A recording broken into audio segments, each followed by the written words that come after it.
Hi, welcome to 123maths.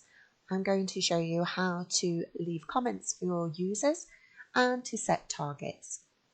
We'll start with targets, and if we select all the users,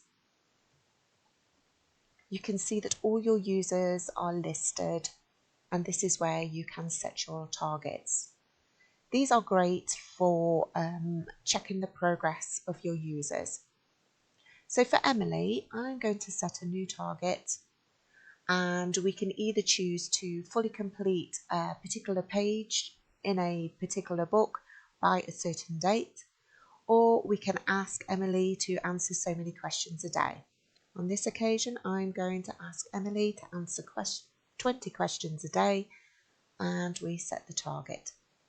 You can now see that the date it's been set and her target. You can amend this at any time, and you can also delete at any time, and you can also set a new target. The key will show whether the target has been completed or has been missed, or it shows that no questions have been answered. So for Terry, we can see that on those days his target was completed and he answered 20 questions a day. This pupil completed their page in the +1 book by the date requested, and it shows the tick. So now let's go to comments. You can write a comment for a user, and when they log in, they will be able to read the comments. You can choose whether you want them to reply or not. And it's great for leaving encouraging words and helps to spur them on.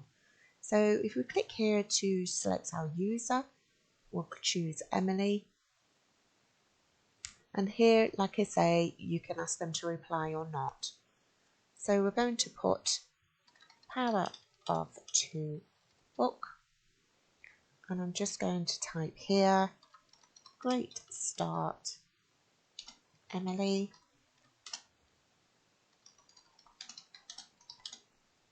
Carry on the good work. And then we'll add the comment.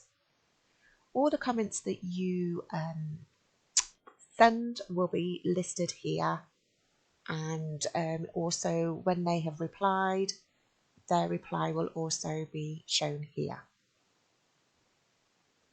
Thank you for watching, and please do get in touch if you have any queries.